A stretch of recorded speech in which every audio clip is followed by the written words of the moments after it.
శ్రీమాత్రే నమ. జయ గురు దత్తాత్రేయ నమ.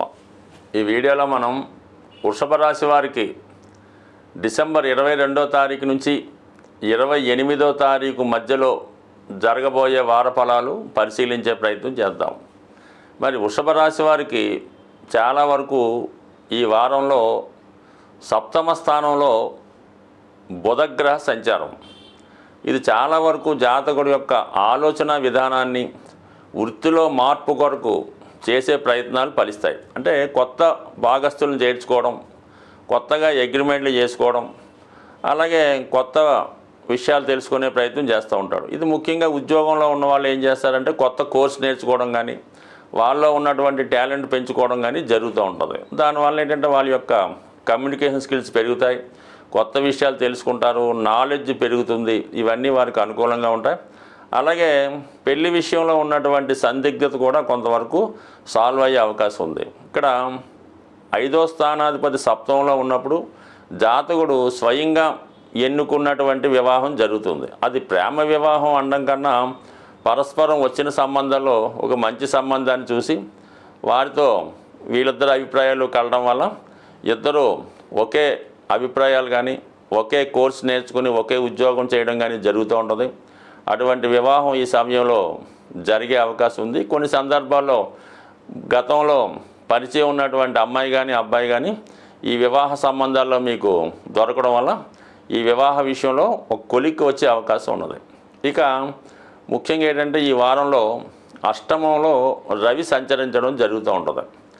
రవి గవర్నమెంట్ సంబంధించినటువంటి ప్లానెట్ అవ్వడం వల్ల మీరు ఏవైనా పొరపాట్లు చేసి ఉంటే, అంటే ఏదన్నా ట్యాక్స్లో ఇబ్బందులు ఉన్నా, వేరే చిన్న చిన్న ఇన్వాల్వ్మెంట్స్ ఉన్నా, ఎవరికన్నా మనీ బాకీ ఉన్నా, ఇటువంటి చిన్న చిన్న విషయాల్లో అష్టమంలో ఉన్నటువంటి రవి వల్ల అది ఏదన్నా కోర్టు సమస్య ఎదుర్కోవడం కానీ, మరి కోర్టు ద్వారా మీకు ఏమైనా నోటీసులు రావడం కానీ, సడన్గా ఏదో ఇన్కమ్ ట్యాక్స్ డిపార్ట్మెంట్ నుంచో జిఎస్టీ వారి నుంచో కొంత రైడ్స్ లాంటివి జరగడం కానీ, వాళ్ళు మిమ్మల్ని ఆఫీసుకి వెళ్ళడం కానీ జరిగే అవకాశం ఉంది. ఇది ఎప్పుడు కూడా ఏంటంటే అష్టమంలో అవి జాతకుడిని ఒక విధంగా భయానికి గురి చేస్తూ ఉంటుంది. మీరు ఏ తప్పు చేయకపోయినా ఏదో ఒక విషయంలో మిమ్మల్ని అధికారులు కౌరు పెట్టడం, మీతో మాట్లాడాలని చెప్పడం, ఈ విషయంలో కొంత ఆదుర్ద, కంగారు, తొందరపాటు జరిగే అవకాశం ఉంది. బట్ ఏదైనప్పుడు కూడా మీ యొక్క సమస్యను సాల్వ్ చేయడానికే ఈ అష్టమంలో ఉన్నటువంటి రవి సహకరించడం జరుగుతుంది. ఏదో విధంగా పొరపాటు చేస్తూ ఉంటారు వృత్తిలో, అది పై అధికారులు మిమ్మల్ని పిలిచి హెచ్చరించి, బాబు ఇలా కాదమ్మా, కరెక్ట్గా చేసుకుంటే బాగుంటుందని చెప్పి ఎంతో కొంత మీకు పెనాల్టీ వేయడం లాంటిది జరుగుతుంటుంది. ఉదాహరణకి ఏదో ఈ వెహికల్ డ్రైవింగ్ అప్పుడు రాంగ్ పార్కింగో ఇలాంటివి జరుగుతుంటాయి. దానికి పెద్దగా ఏమీ కంగారు పడిపోక్కర్లేదు, కరెక్ట్గా ఫీజుకి వెళ్ళిస్తే అది సాల్వ్ అవుతూ ఉంటుంది అన్నమాట. సో ఏదైనా గవర్నమెంట్ వారి వల్ల ఇబ్బందులు వస్తాయి, గవర్నమెంట్ అధికారుల నుంచి మీకు పిలుపు రావచ్చు. అలాగే రాజకీయ నాయకులు కూడా మిమ్మల్ని వారి యొక్క అవసరాలకి ఉపయోగించుకొని వారు మీ యొక్క పనులు చేయించుకుంటారు అన్నమాట మీతో. ఆ విధంగా ప్రభుత్వ అధికారులకు ఒక విధంగా సహాయపడతారు, ఒక విధంగా గవర్నమెంట్కి పన్నులు కడతారు, ట్యాక్స్ చెల్లిస్తారు.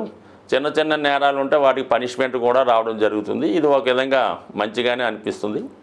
ఇక 9వ స్థానంలో శుక్రగ్రహ సంచారం. ఇది జాతకుడి యొక్క అసలైనటువంటి అదృష్టం అన్నమాట.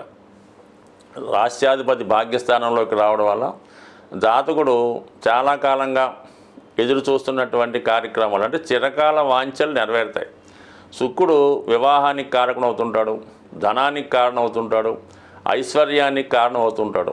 అటువంటి ఐశ్వర్యానికి రావటం వల్ల జాతకుడు పుణ్యక్షేత్రాల వల్ల కానీ, విదేశ ప్రయాణాల వల్ల కానీ, అలాగే తండ్రి గారిని బంధువుల్ని కలుసుకోవడం వల్ల తన యొక్క ఆశయం నెరవేరే అవకాశం ఉంటుంది.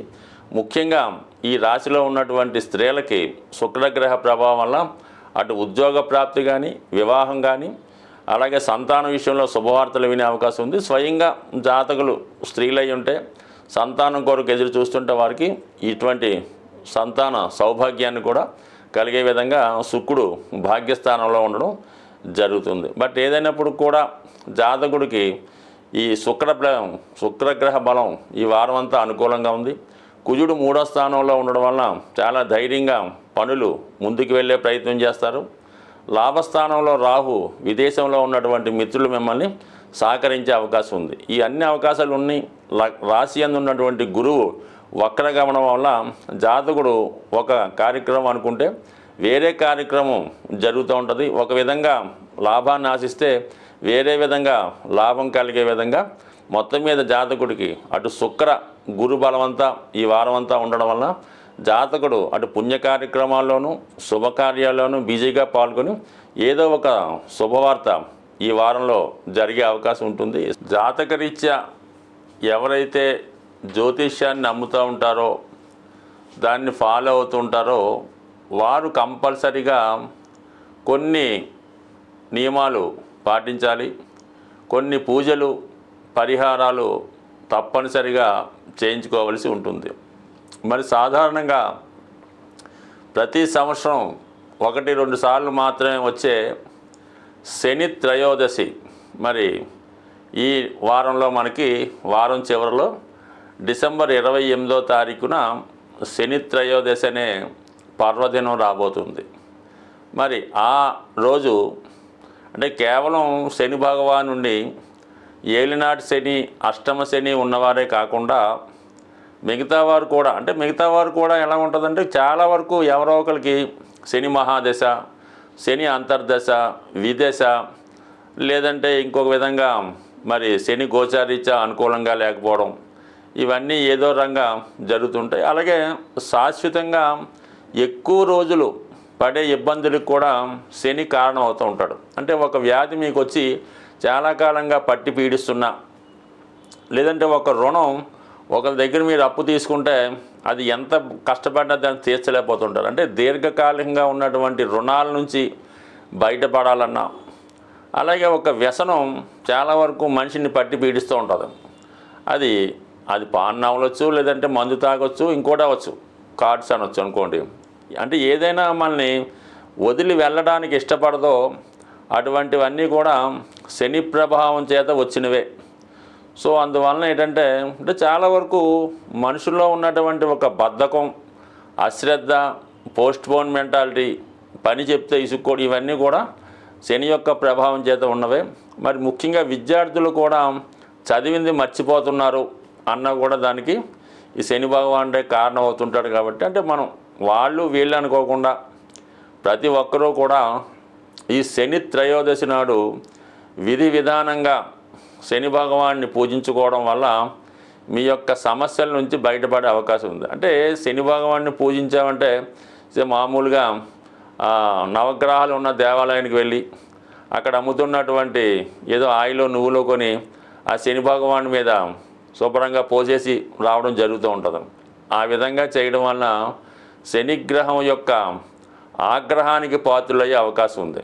అంటే ఏదన్నా ఒక అభిషేకం చేద్దాం అనుకున్నప్పుడు ముందుగా ఆ విగ్రహాన్ని శుభ్రంగా మంచినీటితో స్నానం చేయించి దాని తర్వాత తైలంతో అభిషేకం చేసి దాని తర్వాత మళ్ళా మీరు శుభ్రమైన వాటర్తో పరిశుభ్రంగా కడిగి మంచి వస్త్రాన్ని ఆ విగ్రహానికి ధరింపజేసి నైవేద్యం అది పెట్టి పూజించినప్పుడు మాత్రమే అది అభిషేకంగా మీకు వర్తిస్తుంది. తప్ప ఎవరో ఒకరు పూజ చేస్తుంటారు, ఇంకోటి వచ్చి దాని మీద నువ్వులు వేసేస్తుంటాడు, ఇంకోటి వచ్చి ఆయిల్ పోసేస్తుంటాడు. అంటే ఆ శని భగవానుడు ఆ సమయంలో ఏదో పనిలో బిజీగా ఉంటాడు. గమ్ముని అతని మీద ఇటువంటి పోయడం వల్ల అతనికి ఆగ్రహం కలిగే అవకాశం ఉంది. కాబట్టి నెమ్మదిగా ఎక్కువ మంది ఉన్నాం, ఒకళ్ళ తర్వాత ఒకరు కంపల్సరిగా ఈ విధానం చేయడం, మళ్ళా కొత్తగా మళ్ళీ వాటర్తో కడిగి మళ్ళీ ప్రారంభించుకోవాలి తప్ప ఒకేసారి అలా చేయడం వల్ల ఫలితం వచ్చే అవకాశం ఉండదు. కాబట్టి జాగ్రత్తగా కొద్దిగా ఆలస్యమైన నెమ్మదిగా, అంటే ఎంత నెమ్మదిగా శని భగవాన్ని పూజిస్తే అంత సంతోషించడం జరుగుతుంది. మీరు ఎంత తొందరగా పూర్తి చేస్తే అంత ఆగ్రహానికి గురవడం జరుగుతుంది. చెయ్యకపోయినా పర్లేదు, కానీ ఇలాగ అవమానకరంగా చేయడం వల్ల ఇబ్బందులు వస్తాయి. సరే, ఎప్పుడైతే మనం శని భగవానుడి యొక్క అభిషేకం పూర్తయిందో కంపల్సరిగా మీరు అదే దేవాలయంలో ఉన్నటువంటి శివుణ్ణి, అంటే ప్రధాన దేవుణ్ణి కూడా అర్చించి అతనికి కూడా విధి విధానంగా అభిషేకాదులు నిర్వహించిన తర్వాత మీరు నెమ్మదిగా మీ యొక్క గృహానికి విచ్చేసి ఆ రోజంతా కూడా చాలా పవిత్రంగా ఉండవలసి ఉంటుంది. భూశయనం చేయడం, ఎటువంటి ఆయిల్తో చేసిన పదార్థాలు తినకుండా మామూలుగా సాత్వికమైన ఆహారం, అవసరమైతే పళ్ళు పొలాలు అడ్డు తీసుకొని భూమి మీద పడుకొని ఆ రోజు ఎటువంటి మరి అదే రాత్రిపూట కూడా కిందే పడుకొని అన్ని సుఖాలకి దూరంగా ఉండి మళ్ళా ఆ మర్నాడు ఉదయం లెగిసి శుభ్రంగా స్నానం చేసి సూర్యభగవాను ఆదివారం సాధారణంగా అవుతుంది కాబట్టి ఆ రోజు సూర్యభగవాన్ని కూడా చక్కగా సూర్య నమస్కారం చేసుకొని ఆదివారం కూడా మీరు 100% ఈ నియమంగా ఉంటూ ఎటువంటి మాంసం మద్యం ఇలాంటి దూరంగా ఉంటూ చేయడం వల్ల మీరు చేసి చూడండి.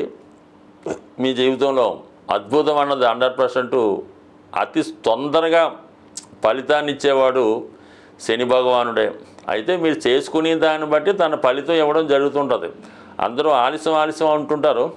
మరి ఆలస్యం ఎందుకు కారణం అవుతుందంటే మనం సరిగ్గా పాటించకపోవడం వల్ల. అంటే ఒక విద్యార్థి 10th క్లాస్ 10 సార్లు ఫెయిల్ అవ్వచ్చు, కట్టొచ్చు, పాస్ అవుతుంటాడు. అది ఆలస్యానికి కారణం అవుతుంటుంది.